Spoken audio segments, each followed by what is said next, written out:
से जेएनयू दिल्ली से आप पहुंची हैं आयशा की राष्ट्रीय अध्यक्ष। भी शादी में घोड़ी चढ़ने के लिए, मूछें रखने के लिए मार दिया जा रहा है।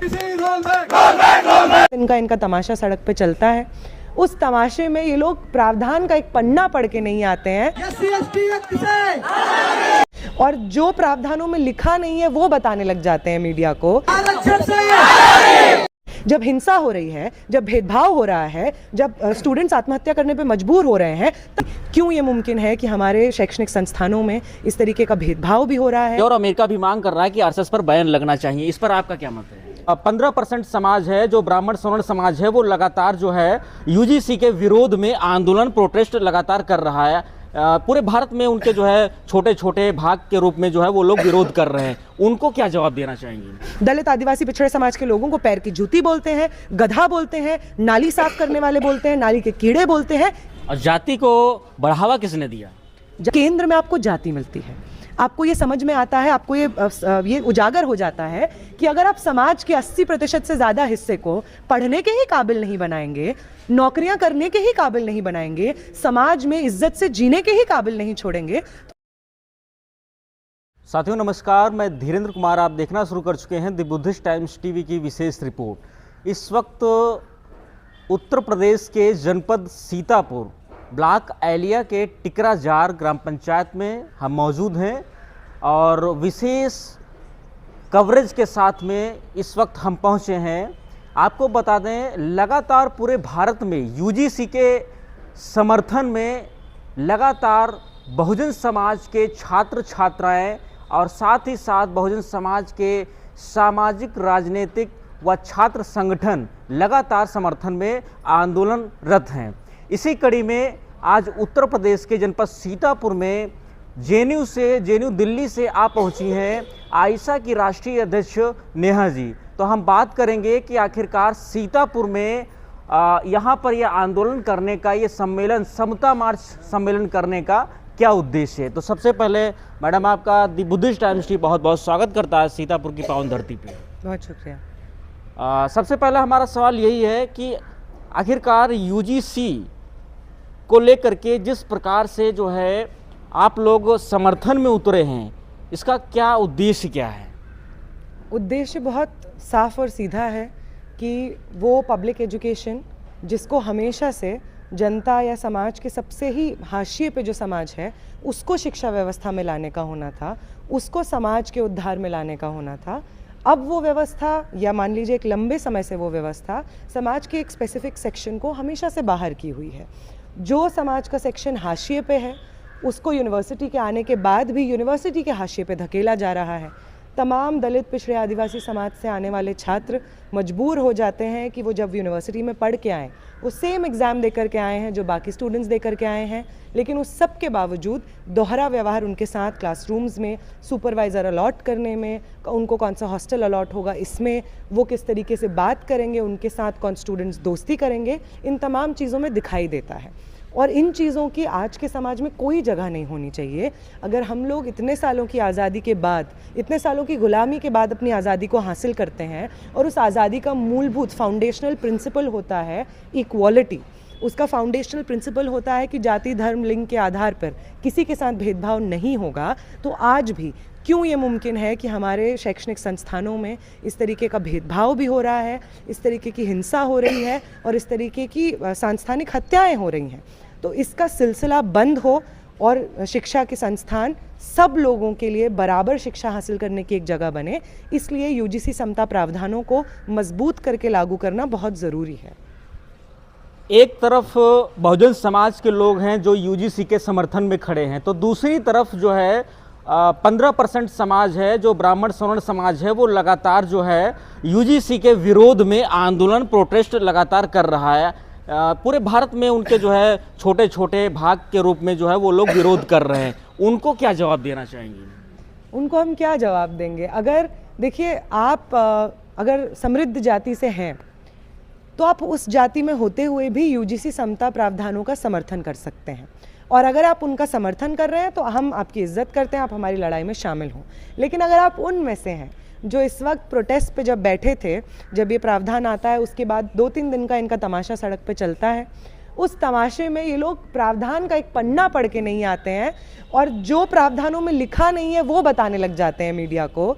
और इस तरीके एक तरफ कहते हैं कि देखिए जातिवाद नहीं है और जाति नहीं है इसलिए हिंदू एकता है, और हिंदू एकता को तोड़ने की कोशिश हो रही है, ये एक साजिश है हिंदुओं की एकता को तोड़ने के लिए। तो अगर आप जाति उन्मूलन की बात करेंगे, जातीय भेदभाव के खिलाफ प्रावधान लाने की बात करेंगे, तो आप जाति भड़का रहे हैं, ये बात है। जब हिंसा हो रही है, जब भेदभाव हो रहा है, जब स्टूडेंट्स आत्महत्या करने पे मजबूर हो रहे हैं, तब नहीं हो रही है जाति की बात, तब नहीं है जाति व्यवस्था। तो ये लोग समान समाज की हिंदू एकता की बात करते हैं और अपने प्रोटेस्टों में दलित आदिवासी पिछड़े समाज के लोगों को पैर की जूती बोलते हैं, गधा बोलते हैं, नाली साफ करने वाले बोलते हैं, नाली के कीड़े बोलते हैं। ये इनकी एकता है। तो आप लोग जो समझते हैं कि सदियों से चला हुआ आपका एकाधिकार, सदियों से चला हुआ आपका आ रहा अत्याचार और अन्याय करना आपका अधिकार है, तो आप जग जाइए। इस देश की आधी जनता ने संघर्ष देखा है, सालों का, सदियों का संघर्ष, कि किस तरीके से पानी का घड़ा छूने के लिए इंद्र मेघवाल जो राजस्थान में रहते हैं उनको जान से मार दिया जाता है। मूछे रखने के लिए आप कहते हैं कि अरे देखिए आईपीएस और आईएएस ऑफिसर तो बन गए हैं दलित और आदिवासी, तो आप क्यों इतना चिल्ला रहे हैं? जो बन जा रहे हैं, ब्यूरोक्रेसी में पहुंच जा रहे हैं, सिविल सर्विसेज में पहुंच जा रहे हैं, उनको भी शादी में घोड़ी चढ़ने के लिए, मूछे रखने के लिए मार दिया जा रहा है। तो आप लोग जानते नहीं है जाति है एग्जिस्ट करती है समाज में, ये तो नहीं है, आप जानते हैं, इसलिए आप झूठ मत बोलिए। और दूसरी बात, आप जानते हैं और आज जो वो लोग कर रहे हैं, जो प्रदर्शन कर रहे हैं, वो किसी तरीके की एकता नहीं चाहते हैं। उनको कोई गलत फहमी नहीं है, मिसयूज़ या सवर्ण भी तो, गरीब लोग भी तो परेशान है ना अगर वो किसी समृद्ध जाति से आते हैं, उनको ये गलत फहमी नहीं है। वो सिर्फ और सिर्फ इस चीज़ के लिए लड़ रहे हैं कि सदियों से जो उनका अत्याचार रहा है, एक विशेष जाति का पूरे समाज के ऊपर अत्याचार रहा है, उस अत्याचार का उनको अधिकार होना चाहिए। और जो लोग उस अत्याचार के खिलाफ आवाज़ उठाते हैं, आह करते हैं, आंदोलन करते हैं, उनको कुचल देना चाहिए, ये उनकी मांग है बस। लेकिन वहीं पर कुछ लोग, कुछ ब्राह्मण ऐसे भी हैं जो इसके समर्थन में भी हैं, तो वो एक तरफ वो ब्राह्मण जो है इसका विरोध कर रहे हैं और एक तरफ वो ब्राह्मण जो इसका समर्थन में हैं। जो ब्राह्मण यूजीसी समता आंदोलन या प्रावधानों का समर्थन करते हैं वो हमारी इस लड़ाई में शामिल हैं, क्योंकि हर कोई व्यक्ति जो चाहता है कि समाज में जाति का उन्मूलन हो, जातीय भेदभाव या किसी भी तरीके का भेदभाव समाज में कोई जगह नहीं होनी चाहिए एक लोकतांत्रिक समृद्धि वाले देश में, वो हमारे साथ इस लड़ाई में शामिल हैं। लेकिन जो लोग हमेशा से ही व्यवस्था के शीर्ष पे बैठे हुए हैं, जिनका हमेशा से एकाधिकार रहा है शिक्षा के संस्थानों में, सरकारी नौकरियों में, किसी भी तरीके के, मान लीजिए ये तो जाति जनगणना करने नहीं देते हैं, लेकिन जिस एक जगह पे जाति जनगणना होती है बिहार में, और जब उसका डेटा बाहर आता है तो इनका ये जो ईडब्ल्यूएस वाला खोखला जुमला है वो साफ हो जाता है। किस तरीके से इस देश का गरीब वही है जो इस देश का दलित है, इस देश का आदिवासी है, इस देश का मुसलमान है। किस तरीके से सरकारी नौकरियों में, हाई पेइंग जॉब्स में, ब्लू कॉलर जॉब्स में या ब्यूरोक्रेसी में, सरकारों में सिर्फ वही लोग मौजूद हैं जो एक विशेष रूप से इस वर्ण व्यवस्था में ऊपर आते हैं। और खेतों में कौन काम कर रहा है दूसरों के? आदिवासी। घरों में कौन काम कर रहा है? मैला कौन ढो रहा है? फैक्ट्रियों में कौन काम कर रहा है? इस देश का दलित और आदिवासी। तो सच्चाई किसी से नहीं छुपी है। जो लोग सच्चाई ये नहीं है जो वास्तविकता से है उस चीज़ का ढोंग कर रहे हैं, वो झूठे हैं और वो इस गैर ज़रूरी और गैर बराबरी की व्यवस्था को बरकरार रखना चाहते हैं। तो वो याद रखें कि इस लंबे संघर्ष के बाद हमें जो अधिकार मिले हैं इक्वालिटी के, प्रोटेस्ट के, आंदोलन करने के, उस अधिकार का इस्तेमाल करके उनकी तमाम साजिशों को हम यहाँ से फेल करेंगे। इस सीतापुर में भी आप देख लीजिए, इतने सारे लोग यहाँ पे जमा हुए, क्यों हो गए? ऐसे ही थोड़ी हो गए, वो इसलिए हो गए क्योंकि वो महसूस करते हैं जातीय भेदभाव को, वो इससे इत्तेफाक रखते हैं कि समाज में किसी भी तरीके की गैर बराबरी की कोई जगह नहीं होनी चाहिए। तो ये लोग, विश्वविद्यालयों में पढ़ने वाले स्टूडेंट्स, नौकरियां ढूंढ रहे छात्र जिनको ये बेरोजगार छोड़ने पर मजबूर कर दिए हैं, वो तमाम लोग इस जातीय व्यवस्था के खिलाफ हैं और इन यूजीसी समता प्रावधानों की मांग कर रहे हैं। क्या लगता है कि यूजीसी जो एक्ट है, यूजीसी कितना शिक्षा व्यवस्था को सुधार करने में अहम होगा? ये जो प्रावधान आए थे ये तो बहुत पुख्ता नहीं थे, ये तो हम मानते हैं कि आप कह रहे हैं कि आप जातीय भेदभाव को संबोधित करने के लिए उनके खिलाफ रेगुलेशंस ला रहे हैं, लेकिन असल में जब आप प्रावधानों को पढ़ते हैं तो उन प्रावधानों में जातीय भेदभाव असल में विश्वविद्यालय और कॉलेजेस में दिखता कैसा है, उसका क्या स्वरूप रहता है, यही चीज़ें चिन्हित नहीं है। जिस इक्विटी स्क्वाड का वो गठन करते हैं, उस इक्विटी स्क्वाड में ये चीज़ कहीं नहीं लिखी है कि उस इक्विटी स्क्वाड को जो लीड करेंगे वो इन्हीं समाज से आने चाहिए जिन समाज के उद्धार के लिए बात कर रहे हैं, या जिन समाज के खिलाफ आने वाले लोगों के खिलाफ इस तरीके का भेदभाव होता है। उस किसी भी इक्विटी स्क्वाड में इस तरीके का कॉन्स्टिट्यूशन है ही नहीं। लोग बिना मतलब के कह रहे हैं कि वो जो स्क्वाड होगा हम कंप्लेन करेंगे तो हम तो बदनाम हो जाएंगे। उस स्क्वाड में एक इंसान के अलावा हर इंसान समृद्ध जाति से आने वाला हो सकता है। ऐसा स्क्वाड जिसकी जिम्मेदारी है कि वो सामाजिक संस्थान, वो शैक्षणिक संस्थान जिसको जिम्मेदार ठहराया जा सके। अब कोई छात्र अगर दूसरे छात्र के साथ भेदभाव या हिंसा कर रहा है जाति के आधार पे, तो वो सिर्फ उस छात्र की जिम्मेदारी नहीं है, वो उस पूरे संस्थान की जिम्मेदारी है। जिस संस्थान में इस तरीके के मौके मौजूद हैं कि कोई छात्र किसी की जाति पे उंगली उठा करके उसको प्रताड़ित कर सकता है, शोषित कर सकता है, तो वो पूरी इंस्टीट्यूशन की जिम्मेदारी है। ये चीज़ ना रिकॉग्नाइज करते हुए इन प्रावधानों में इसी इंस्टीट्यूशन के वाइस चांसलर को हेड बना दिया है, कॉलेज के प्रिंसिपल को हेड बना दिया है। कौन है प्रिंसिपल, कौन है वाइस चांसलर? वही लोग जो इस तरीके की जातिवादी व्यवस्था को शैक्षणिक संस्थानों में बचाए रखते हैं। अभी मैंने जो बात रखी उसमें भी ये बताया कि 45 में से 38 जो केंद्रीय विश्वविद्यालय हैं उसके वाइस चांसलर तो इन्हीं समृद्ध जातियों से आते हैं। तो किस चीज़ का डर है? जो जनरल समाज है उसको किस चीज़ का डर है? अगर आपके खिलाफ कंप्लेंट चली भी जाती है इक्विटी स्क्वाड में तो सब जनरल समाज के ही लोग मौजूद हैं, पहले से वो मौजूद हैं, क्योंकि ना आपने कभी प्रोफेसरों में भर्ती होने दी है, ना आपने शैक्षणिक संस्थानों में पीएचडी में भर्ती होने दी है, ना आपने कोई जगह दी है स्टूडेंट्स को इंस्टीट्यूशन में। भूले भटके मेहनत करके दिन रात पसीना बहा के जो स्टूडेंट्स पहुंच भी जाते हैं उन स्टूडेंट्स को भी आप बाहर कर देते हैं। ड्रॉप आउट रेट सबसे ज़्यादा बीते 5 सालों में 20,000 SC ST OBC छात्र मजबूर हुए हैं शैक्षणिक संस्थानों में आने के बाद उन्हें छोड़ देने के लिए। जितनी भी आत्महत्या के आंकड़े हमारे सामने हैं उसमें IIT IIM जैसे सर्वोच्च संस्थानों में 60% आत्महत्या के जो आंकड़े हैं वो SC ST OBC छात्रों के हैं। तो कौन सा न्याय, कौन सी इक्वालिटी आ गई है और किस चीज़ से डर रहे हैं? कोई भी कानून इस चीज़ के बाद बनता है कि हम रिकॉग्नाइज करते हैं कि समाज में एक इंसान का किसी भी दूसरे इंसान के मूलभूत अधिकारों के हनन करने का अधिकार नहीं होना चाहिए। किसी को जान से मार देने का अधिकार नहीं होना चाहिए, चोरी करने का अधिकार नहीं होना चाहिए, किसी भी तरीके का शोषण करने का अधिकार नहीं होना चाहिए। तो ये भी शोषण ही है, सदियों से चला आ रहा ऐतिहासिक शोषण है जिसके खिलाफ ये कानून बने हैं। जो UGC के प्रावधान हैं उनको और मजबूत होना होगा। उसमें जो कमेटियां बनती हैं जो इस तरीके के भेदभाव को एड्रेस करेगी, रोहित एक्ट जो कर्नाटका में इस वक्त लाया गया है, जो पास होने जा रहा है, उसमें जो कमेटी बनी है उसमें 80% उसमें अनिवार्य है कि 80% जो लोग रहेंगे वो SC ST समाज से आने चाहिए। तो इस तरीके के प्रावधान होने होंगे। इन जो स्क्वाड्स बने हैं उनको जो लीड करेगा, जो हेड होगा, चेयरपर्सन होगा इन स्क्वाड्स का, उनको भी इसी शोषित जातियों से आना होगा। तभी जाके इस तरीके के जो इंस्टीट्यूशंस बन रहे हैं, जो स्ट्रक्चर्स बन रहे हैं, वो सही मायने में जातीय भेदभाव को एड्रेस कर पाएंगे। छात्रों के हित में UGC की सबसे बड़ी पहल क्या है? छात्रों के हित में UGC की सबसे बड़ी पहल अभी आनी बाकी है। जो भी लोग सरकार में मौजूद रहे हैं, UGC हो गया, या अब मान लीजिए रोहित वेमुला की सांस्थानिक हत्या कोई पहली सांस्थानिक हत्या तो नहीं थी इस देश में। उससे पहले न जाने कितने हज़ारों छात्रों ने इन्हीं शैक्षणिक संस्थानों में जातिवाद की वजह से अपना दम तोड़ा है। तो तब तो नहीं थी भाजपा की सरकार, बाकी और जो लोगों की सरकारें रही हैं, राज्यों में अलग अलग पार्टियों की सरकारें रही हैं। तो किसी भी सरकार ने क्यों नहीं ये मतलब जहमत उठाई है कि एक सशक्त कानून पास हो जिसके तहत शैक्षणिक संस्थानों में UGC प्रावधानों को रोहित एक्ट के तर्ज पे लागू किया जाए और बाकायदा एक्ट बनाया जाए। प्रावधान न रहे, वो एक्ट बनाया जाए जिसके तहत ये इंस्टीट्यूशन जिम्मेदार हों। जिस तरीके से रैगिंग के लिए आप एफिडेविट बनवाते हैं उसको पनिशेबल बनाया है, आपको जातीय भेदभाव को भी पनिशेबल बनाना होगा, तब जाके इस तरीके की चीज़ें हमारे इंस्टीट्यूशंस में रुकेंगी। आप देख लीजिए ना, GS कैश, मान लीजिए विशाखा जब जजमेंट आता है, वो पॉश एक्ट आता है कि वर्क प्लेस में जो आपका कार्यस्थल है वहाँ पे महिलाओं के साथ शोषण ना हो, ये आ गया है, ये बन गया है, आपको निर्देश दे दिए गए हैं। लेकिन आज भी हमारे विश्वविद्यालयों में महिलाओं के साथ आए दिन शोषण होता है।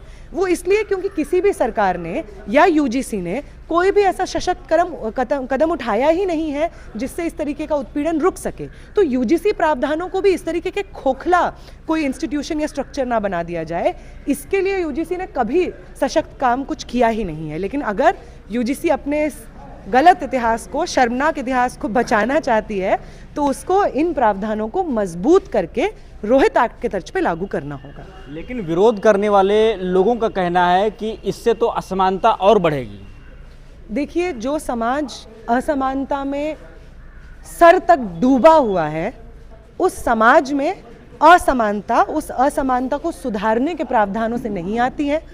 असमानता जो व्यवस्था मौजूद रहती है, जिसके तहत हमेशा से एक समाज के हिस्से का एकाधिकार रहता है, हर तरीके के संस्थान, भाषा, धर्म, संस्कृति में, शैक्षणिक संस्थानों में, सरकारों में, हर जगह पे वो उनका राज इस सिस्टम में, इस इंस्टीट्यूशन में, समाज में गैर बराबरी को बनाए रखने का एक जरिया है। और इस तरीके के प्रावधान जो जातीय भेदभाव को कबूलते हैं कि हमारे समाज में मौजूद है और उनको सुधारने के लिए अलग अलग बॉडीज़ बनाते हैं, सेंसिटाइजेशन का काम करते हैं, उसको इंस्टीट्यूशंस में शामिल करते हैं, इंस्टीट्यूशंस को जिम्मेदार ठहराते हैं, वो एक बेहतर समाज की तरफ, समता और समानता की तरफ एक कदम है। देखिए, मतलब ये सिर्फ हिंदुस्तान की बात नहीं है कि जाति के आधार पर हिंदुस्तान में दलित पिछड़ों को बस आगे किया जा रहा है, ऐसा नहीं है। दुनिया भर में जो ब्लैक्स रहे हैं, अफ्रीकन अमेरिकन्स रहे हैं, या भाषाई तौर पे जो पिछड़े रहे हैं, या वो नस्लीय तौर पे जिनको पिछड़ापन अलग अलग देशों में झेलना पड़ा है, उनको उनकी सरकार ने या समाज ने रिकॉग्नाइज किया है कि समाज की व्यवस्था ने बहुत घोर अन्याय किया है समाज के इस हिस्से के साथ में। और इसलिए अगर आज बराबरी को और समता को बहाल होना है तो समाज के इस हिस्से को आगे बढ़ाने के लिए, शिक्षा के लिए स्पेशल प्रोविजंस देने होंगे, इनके खिलाफ हो रहे शोषण को एड्रेस करने के लिए अलग से कानून बनने होंगे। ये चीज़ एक रिकॉग्नाइज सामाजिक फैक्ट है। तो हिंदुस्तान में सिर्फ ये नहीं होता है। जातीय भेदभाव या असमानता को ठीक करने के लिए ये तो समाज का एक रिकॉग्निशन है कि हमारा समाज, हमारा सिस्टम फेल होता रहा है, अनसक्सेसफुल होता रहा है लगातार बराबरी सुनिश्चित करने के लिए। तो ये एक तरीके का करेक्टिव मेजर है जो समाज लेता है इस तरीके की गैर बराबरी को एड्रेस करने के लिए। तो ये सिर्फ हिंदुस्तान में मौजूद नहीं है, ये दुनिया भर के तमाम देश जिनसे हिंदुस्तान ना लिटरेसी के मामले में, ना हंगर इंडेक्स में, ना मैलन्यूट्रिशन में, हर जगह पे पिछड़ा हुआ है हिंदुस्तान। उन सब देशों में इस तरीके की पॉलिसीज़ लाई गई जिसको समाजवादी या वेलफेयर पॉलिसीज़ कहा जाता है, अफॉर्मेटिव एक्शन पॉलिसीज़ कहा जाता है, वो लाई गई तब जाके समाज आगे बढ़ा है। इतनी सारी स्टडीज़ आपको मिल जाएंगी जो ये बताती हैं कि हमारे आसपास के जो देश हैं, चाहे वो भूटान, बांग्लादेश, नेपाल, इस तरीके के देश हों, ये लगभग हमारे साथ ही आज़ाद होते हैं और इनके समाज का जो संरचना होती है वो भी हमसे मिलता जुलता है। और जहाँ पे हमने अपने आज़ाद हिंदुस्तान का सफ़र शुरू किया, जिस गरीबी में, जिस गैर बराबरी में, उन्होंने भी लगभग उसी गैर बराबरी में, गरीबी में अपना सफ़र शुरू किया। लेकिन आज वो हमसे आगे निकल गए हैं। ऐसा कैसे है? अगर किसी भी समाज के साइंस को हम मानते हैं तो हिंदुस्तान को आगे होना चाहिए, लेकिन पाकिस्तान के अलावा सब हमसे आगे हैं। ऐसा क्यों है? जब इसका शोध किया जाता है तो उसके केंद्र में आपको जाति मिलती है। आपको ये समझ में आता है, आपको ये उजागर हो जाता है कि अगर आप समाज के 80% से ज़्यादा हिस्से को पढ़ने के ही काबिल नहीं बनाएंगे, नौकरियां करने के ही काबिल नहीं बनाएंगे, समाज में इज्जत से जीने के ही काबिल नहीं छोड़ेंगे, तो कहाँ से कर लेगा आपका समाज तरक्की? चंद अडानी और अंबानी को सब कुछ बेच देने से तो समाज तरक्की नहीं करता है। जब देश के लोग, समान नागरिक सशक्त होता है, शिक्षा हासिल करता है, इज्जत से रहना, जीना, बोलना सीखता है, तब देश आगे बढ़ता है। आज हमारा देश पिछड़ा हुआ है, तो उसका एक बहुत बड़ा कारण, मेन कारणों में से एक, मुख्य कारणों में से एक जाति है। और जाति को बढ़ावा किसने दिया? जाति को उन लोगों ने बढ़ावा दिया जिनको इस जाति व्यवस्था के बने रहने से फ़ायदा हुआ है। और उस देश का वही समृद्ध जाति से आने वाला तबका है जो आज भी सड़कों पे त्राहिमाम कर रहा है कि कैसे इनको, जो पैर की जूती थी हमारी, उसको आज हमसे बराबरी चाहिए। ये तो हमारा घोर अपमान हो गया है, उनको खतरा है। लेकिन अब ऐसे लोगों को जो जातियों को बढ़ावा देने का काम कर रहे हैं, छुआछूत और पाखंडवाद, जातिवाद का बढ़ावा देने का काम कर रहे हैं, माना जाता है कि आरएसएस इस चीज़ की जड़ है। और अब ये आवाज़ जो है अमेरिका तक पहुंच चुकी है और अमेरिका भी मांग कर रहा है कि आरएसएस पर बैन लगना चाहिए। इस पर आपका क्या मत है? नहीं, आरएसएस पे बैन लगता रहा है क्योंकि आरएसएस ऐसा संगठन रहा है लेकिन भाजपा ने इसको बीच में हटा दिया था ना।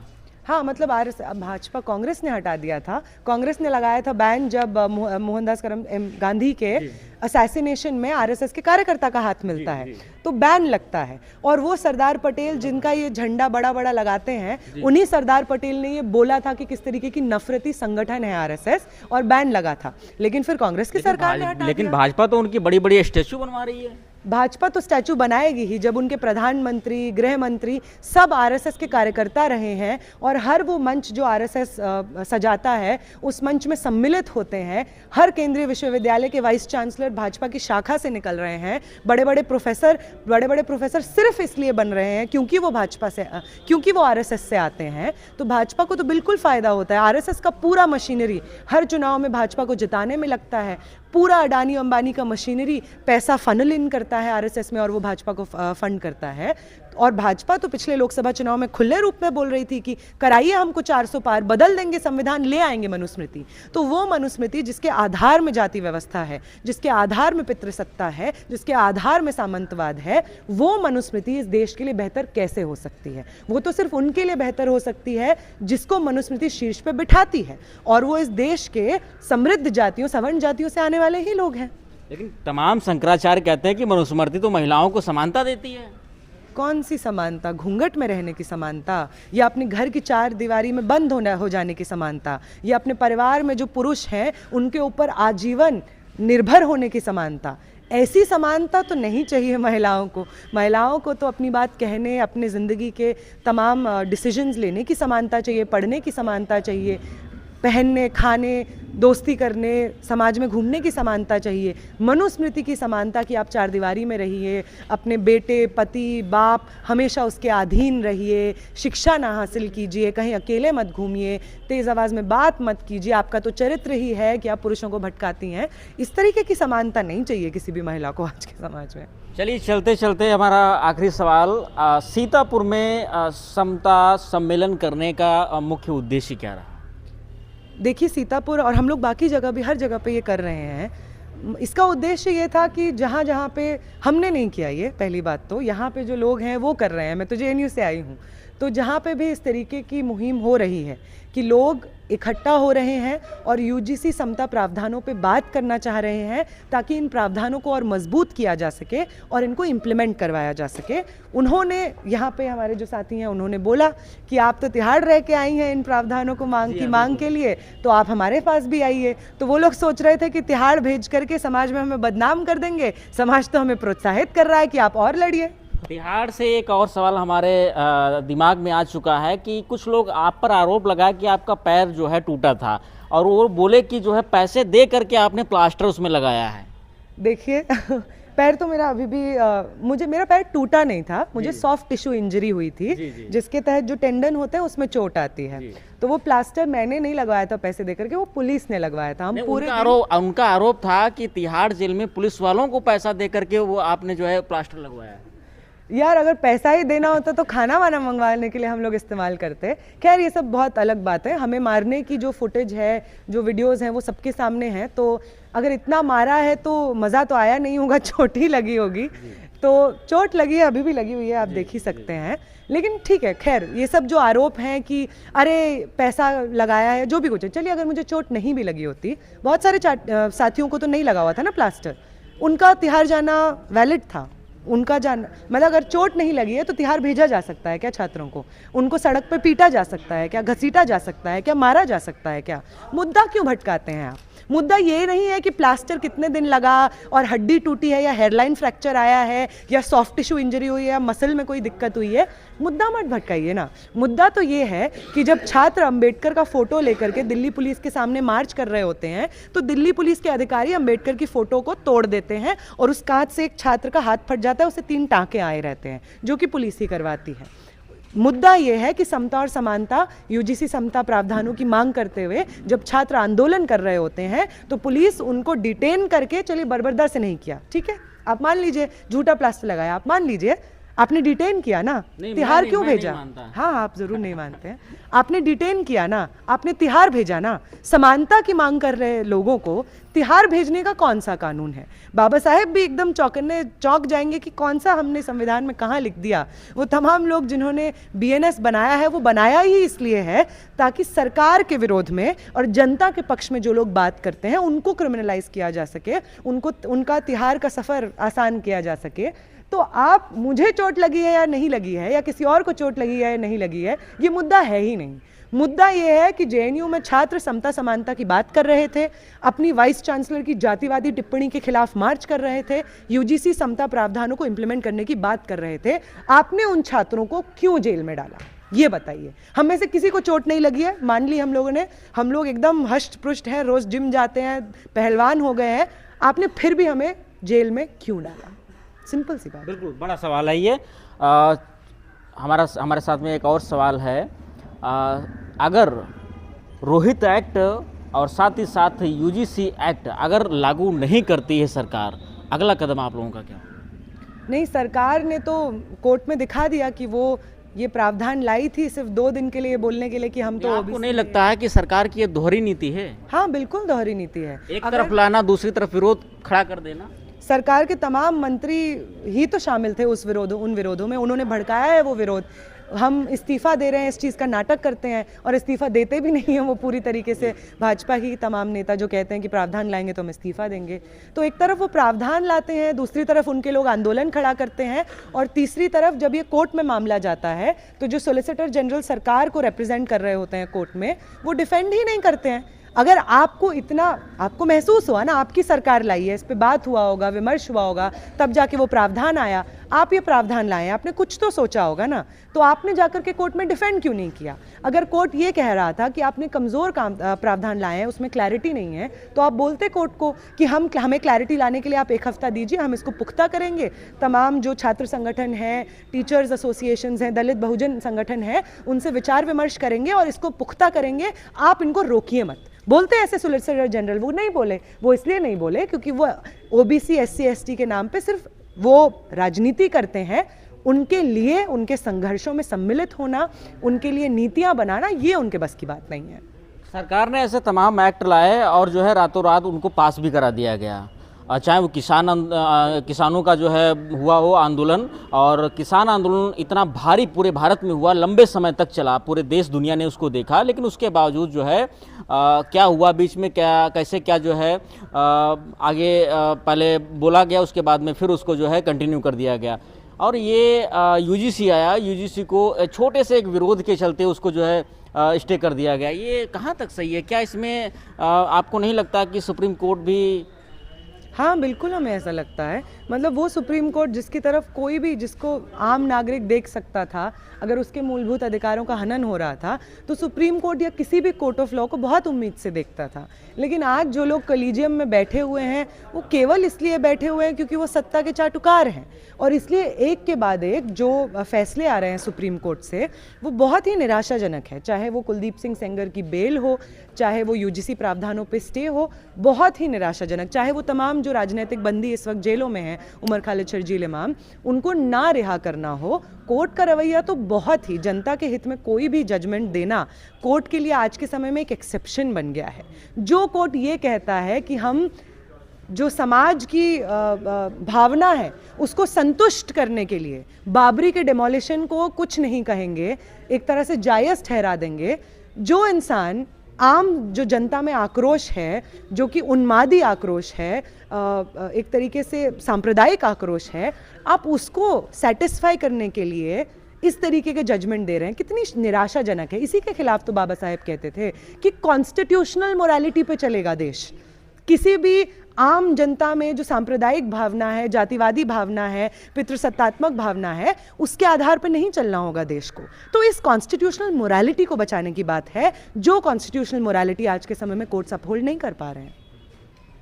चलते चलते हम उसी सवाल को फिर कंटिन्यू करेंगे। जनपद सीतापुर के छात्र छात्राओं और जनपद वासियों को क्या संदेश देना चाहेंगे? बिल्कुल ये संदेश देना चाहेंगे कि आप जिस तरीके से लड़ रहे हैं उसी तरीके से लड़िए और मजबूत करिए। 19 तारीख को एक जो हियरिंग है, अगर उसमें बिल्कुल हमारे फेवर में फैसला नहीं आता है तो इसी उत्तर प्रदेश में चुनाव है। वो तमाम पॉलिटिकल पार्टीज़ जो खुद को सामाजिक न्याय की भी पार्टीज़ बोलती हैं, इस वक्त चुप बैठी हैं क्योंकि बोल रही हैं कि अगले साल चुनाव है। देखिए, अगले साल चुनाव में अगर आपको वो सेक्शन वोट डालेगा जो आपके समता प्रावधानों को सपोर्ट करने से निराश हो जाएगा, तो आप ये मत भूलिए कि इस देश की बाकी जनता भी आपको देख रही है, उत्तर प्रदेश की बाकी जनता भी देख रही है, वो भी आपसे बहुत निराश है इस वक्त, क्योंकि आप समता के इस आंदोलन में, समानता प्रावधानों के आंदोलन में शामिल नहीं हो रहे हैं, एक आवाज़ नहीं उठा रहे हैं।